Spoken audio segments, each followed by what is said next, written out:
Buen día, compañeros. El día de hoy, los socialistas les expondremos sobre economía. El equipo está conformado por su servidor, Carlos Sánchez, Noelia de la O. Pérez y Edwin Alain Novella Gutiérrez.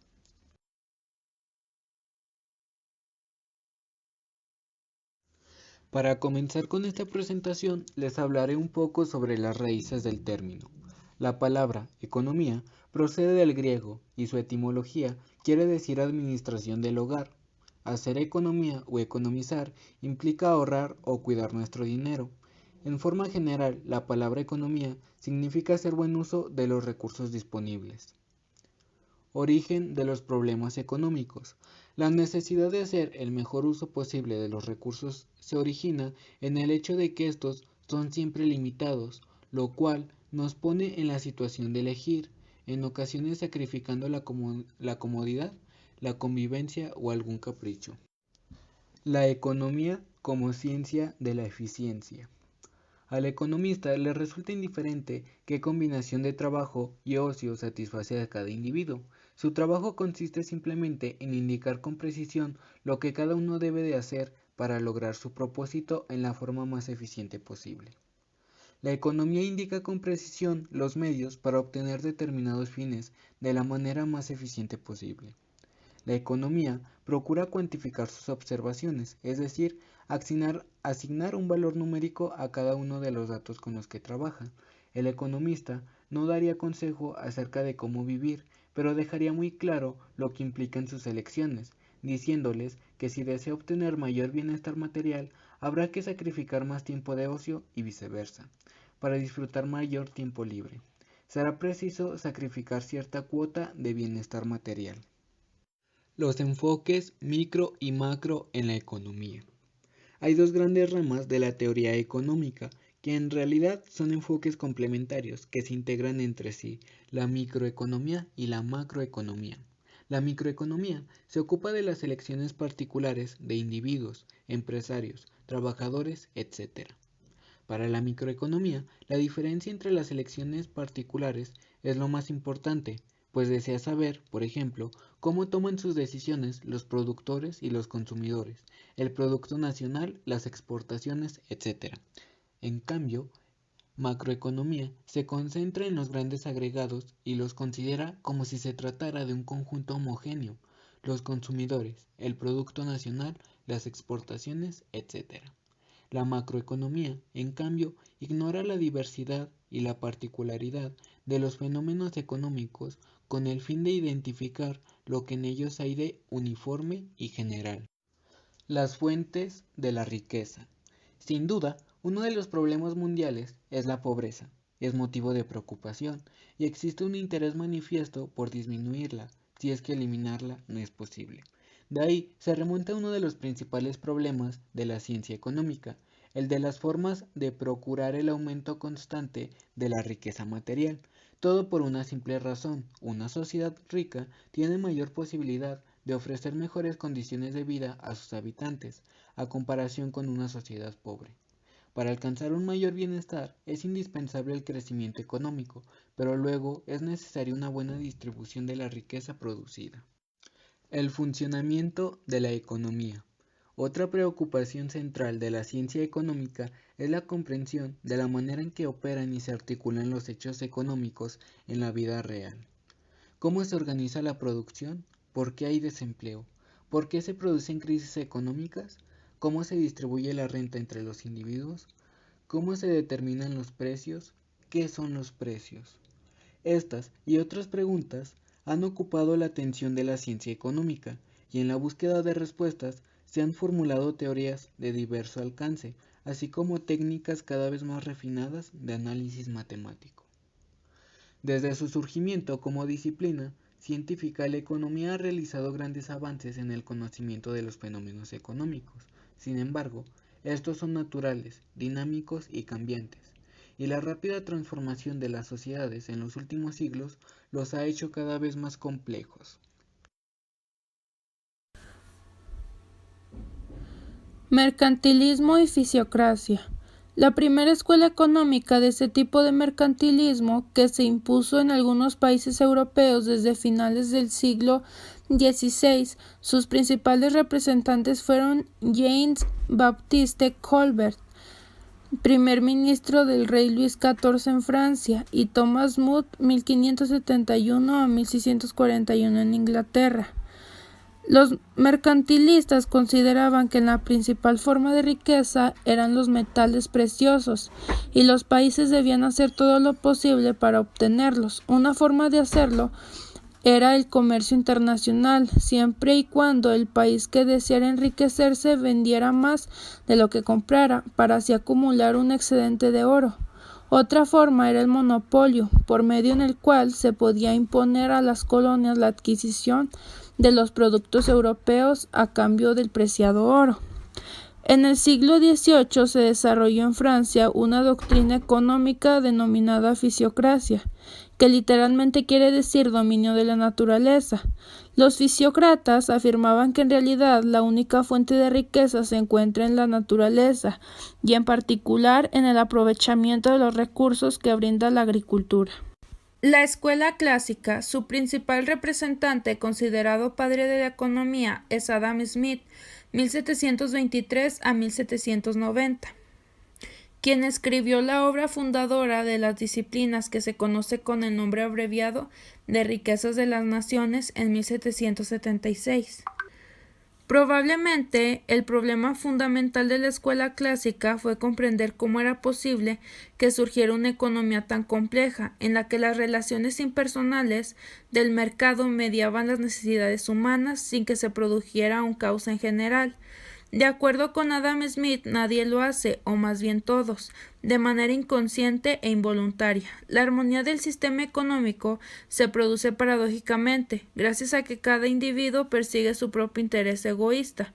La búsqueda de beneficios impulsa a las empresas a producir mayores cantidades de los bienes que los consumidores valoran más alto, y cantidades menores de los que valoran menos. Impulsados por su propio interés, los consumidores adquieren los bienes que más valoran, y así la mano invisible produce la armonía del mercado. Smith descubrió que el secreto de la mayor productividad de la economía radica en la división del trabajo y la producción en gran escala, la cual permite generar más bienes a un menor costo por unidad. Breve historia del pensamiento económico. La historia del pensamiento económico comienza su estudio por allá del siglo XVI y XVII, con el nacimiento del mercantilismo. Si bien es cierto, todo se ha dicho, en el sentido más puro, la economía se comenzó a desarrollar allá por el siglo VI a.C. hasta la Edad Media. En este periodo proliferaron los primeros negocios y con ello los primeros debates referentes al mundo económico. Las ideas relativas a teorías económicas fueron muy escasas. Así pues, los debates se centraron principalmente en la diferencia entre ricos y pobres y la moralidad o la ética de enriquecer y obtener un beneficio del comercio. La revolución keynesiana. La revolución keynesiana fue una modificación fundamental de la teoría económica sobre los factores que determinan los niveles de empleo en la economía en general. La revolución estaba en contra de la teoría entonces ortodoxa en el ámbito económico. La primera etapa de la revolución keynesiana tuvo lugar en los años posteriores a la publicación de la teoría general de Keynes en 1936. La comprensión neoclásica del empleo se vio reemplazada por la opinión de Keynes de que demanda y no la oferta es el factor determinante de los niveles de empleo. Esto proporcionó a Keynes y sus partidarios una base teórica para argumentar que los gobiernos deberían intervenir para aliviar el grave desempleo. Después de 1937, rápidamente se inició un proceso para reconciliar los planteamientos de Keynes con el antiguo sistema para formar la economía neokeynesiana. Una mezcla de economía neoclásica y economía keynesiana. El proceso de mezclar estas escuelas se conoce como la síntesis neoclásica y la economía neokeynesiana. Se puede resumir como keynesiana en macroeconomía y neoclásica en microeconomía. El marxismo. Se conoce como marxismo el conjunto de ideas, conceptos, tesis, teorías y propuestas de índole filosófica, ideológica, política y económica, así como cierta concepción del mundo, la vida social y política que se deriva de la obra de Karl Marx y Friedrich, y que tiene un carácter doctrinario. El marxismo ha pretendido desarrollar una ciencia social unificada: historia, teoría, sociología, teoría económica, ciencia política y epistemología, para la comprensión de las sociedades divididas en clases y la fundamentación de una visión revolucionaria del cambio social que ha inspirado innumerables movimientos sociales y políticos en el mundo a través de la historia moderna. Presenta tres dimensiones identificables: una dimensión económico-sociológica, una dimensión política y una dimensión crítico-filosófica, expresada la filosofía anterior en el idealismo de Hegel y en el materialismo de Feuerbach. El marxismo ha tenido un profundo impacto en la cadena global y ha influido en muchos campos como la arqueología, la antropología, estudios de ciencias, ciencias políticas, teatro, historia, sociología, historia y teoría del arte, estudios culturales, educación, economía, ética, criminología, geografía, crítica literaria, estética, teoría del cine, psicología crítica y filosofía. La economía neoclásica. Teoría económica neoclásica, economía neoclásica o escuela neoclásica es un concepto utilizado en economía para referirse a un enfoque económico que intenta integrar el análisis marginalista a algunas de las percepciones provenientes de la economía clásica. Notando que el uso del término se da principalmente entre dos pedagogos, algunos han cuestionado si su uso es adecuado, dado que puede confundir a estudiantes y otros no expertos en el tema. Sin embargo, la posición generalmente aceptada es que, de hecho, hay un grupo de economistas que pueden ser descritos como neoclásicos en la medida que comparten una serie de asunciones generales, de acuerdo a David. Las características del pensamiento neoclásico en su acepción más restringida, es decir, como extendiéndose desde aproximadamente 1870 a 1930, son: 1. Se centra en la asignación de recursos en un momento determinado, es decir, se refiere a la elección y disposición de recursos escasos entre posibles alternativas. 2.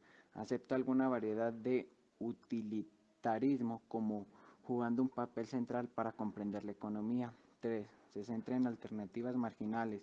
El neoclasismo se interesa en alternativas y los cambios marginales que son el objeto de cálculo.